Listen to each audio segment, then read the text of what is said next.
I love me some beautiful women, real and fictional.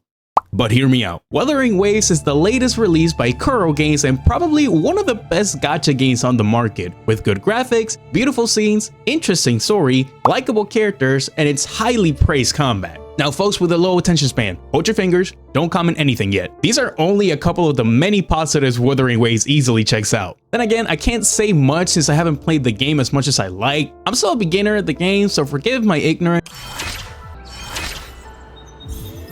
about that. Continuing my previous statement, one of the things that a good amount of people pointed out before the release of the game was the characters' lackluster designs, which hey, one of the few things the internet has a valid point. As a reward, has some Kit Kats, a bag of gummies, and a kiss on the forehead. Thank you Twitter and Reddit users for saving us from misinformation. Is what I would have said they were correct. Sure, while the game may not have the widest range of characters as of right now, with what they have in store for us, this is a nice buffet. Now, unlike my previous videos, I won't categorize the characters based on their elements, at least not yet, but instead I'll talk about the finest characters this game has by far, starting with the third playable character we meet at the start of the game, Baiji. Remember my little rant from a few seconds ago? This character is a reason for it. How did people forget about this character again? Don't answer, I already know the answers to the questions. She's a 4-star and Vereena's the overall better unit. But I won't be discussing a unit's strength, at least not today. Instead, we'll talk about their designs and looks. Also, Vereena's a midget and we do not associate with her kind. Now, let's get the obvious out of the way. Baiji is really hot. That took a lot of strength to say. Doesn't matter if you talk about her previous design or current design, whichever you prefer over the other. We can agree to the same conclusion. She looks fantastic. But she's a 4-star. She's just a waste of time. According to my calculations using the quadratic formula, Baiji is an inferior character compared to Vereena because of her low heal with little uptime, low attack buff, and no beneficial buffs in her intro skill. So therefore, she's not making my DPS character. Jingle, pay attention, I said your favorite word. So, Baiji's design, so magnificent, so distinct. I like to believe that Baiji is one of those people who knows they look good without breaking a sweat, at least when she's not inside the lab like Willie Mafton building his animatronics. Like, take a look at Baiji. Like, actually take a look at Baiji. Not too much, right? Something you'll notice about the majority of Wuthering Wave characters is that their color palettes mostly consist of their main color and black and white. Is it a bad thing? Maybe for others, but personally, no, not really. If it looks good, it's a good design. Water is wet, fellas. But now that we've had enough time to analyze Baiji, can we appreciate how good she looks? According to research, hair is the natural jewelry of a human being and a huge factor in beauty for both men and women, as it can reflect your health and how attractive you may be as an individual. Applying this knowledge to someone who isn't real, I wish he was real, it looks so silk and good. Nice, rich color, great hair structure, and beautiful color parts like her white bang tips and the dark green gradients on her left side strand and on the back of her tied hair. By the way, Kuro Games, keep it up with the grading hairs. I see what y'all did with Jeji. Make grading hairs a tradition. Please and thank you. Basically, I'm in love with Baiji's hair. She definitely follows Sephiroth's hair care routine. Next up, her dress. You know how some fashion brands have some of the simplest looking products that are the current trend and have the price tag of 4 digits? Well, that's Baiji's drip in a nutshell. Especially her black dress with belts around her waist and below her chest. Which is funny that I say that because have y'all ever wondered if this belt in particular is an expandable belt? Just asking for a friend. But one of the reasons I really like her black dress is how nicely it defines the female hourglass shape in an elegant way while being accompanied with her white arm sleeves and fingerless gloves. I don't know, but characters who have fingerless gloves radiate so much aura. I'm convinced that has to be an easy hack in the fashion industry. Now I have one more thing to say about Baiji.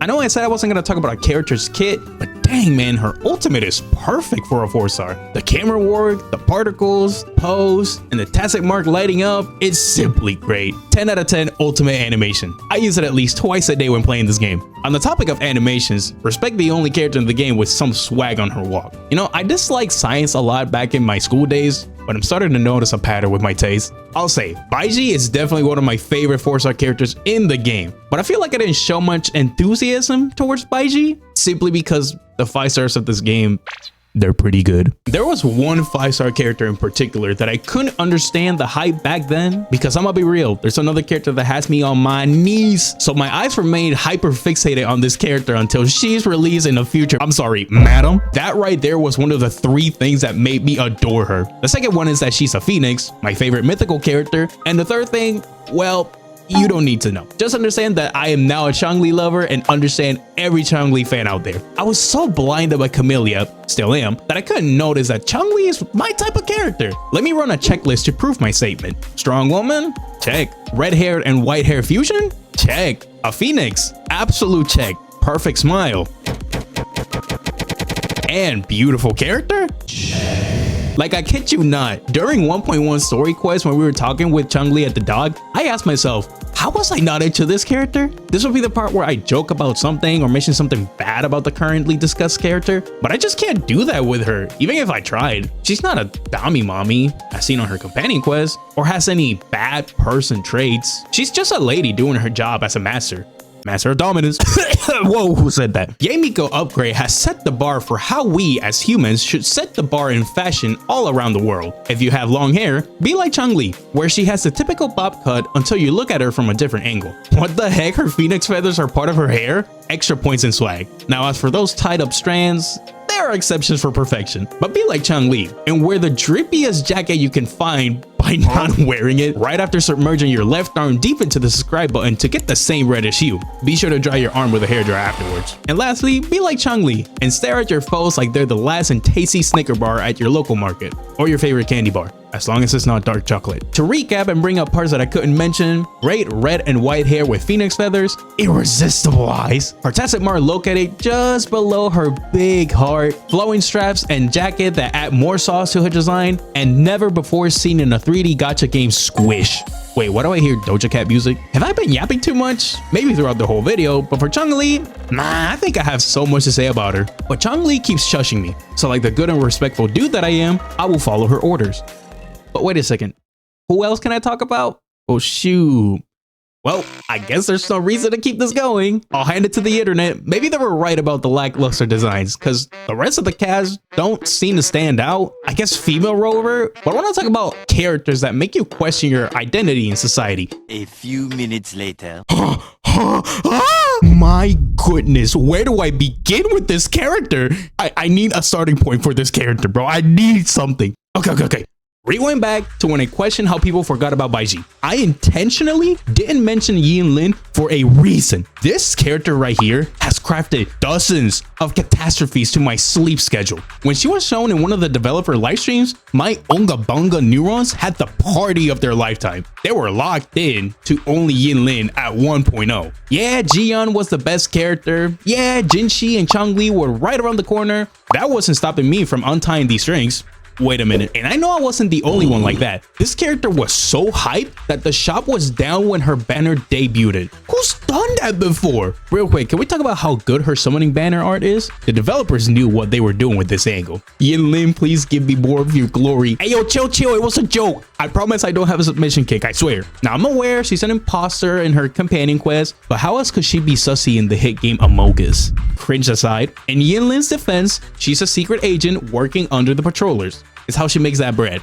If I had a nickel for every gacha game that had a good looking secret agent who hides their identity, I'd had 2 nickels, which isn't a lot, but I'm not complaining. Mostly because whenever a character's red haired or white haired, expect them to be a top tier character or something. Be it as a unit, their writing, their looks, whatever you can think of. No, I don't need to explain myself when you're looking at the evidence. What I do need to explain is what makes Yinlin look so good. Red-haired is the obvious thing, alright. In addition, her really long ponytail that somehow doesn't get tangled with her strings. But most people don't focus on the hair too much, but instead on her hypnotizing yet gorgeous purple eyes with her ditto dots that make you want to loop her eye roll animations. Wait, I shouldn't have said that, that's a me thing. Next up, her outfit. I like how they did her black dress. Akipao to be more specific, it fits her character, it doesn't feel out of place. It blends well with the dressing of this world. And then there's her gloves, with the golden exoskeletons that are attached to her rings, her long nails that are pretty much short claws, and her giant chains located at the back of her arms. I didn't notice the chains until I looked closer at this drawing of her.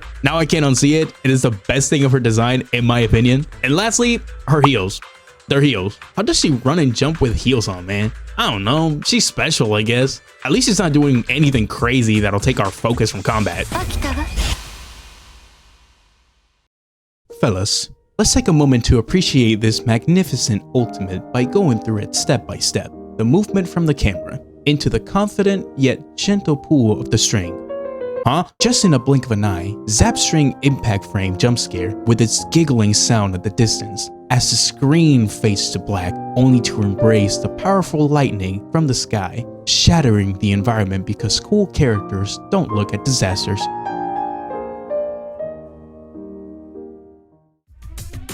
So there you have it. Out of the characters we discussed, Wuthering Waves definitely has some banger characters with banger designs. Now, does every character continue this streak of good looks? Well, truth be told, there are some outliers, but that's a topic for another day. So let me know down below if you'd like a part 2 or something similar like that. And with that, I'll see y'all in the next one. Peace.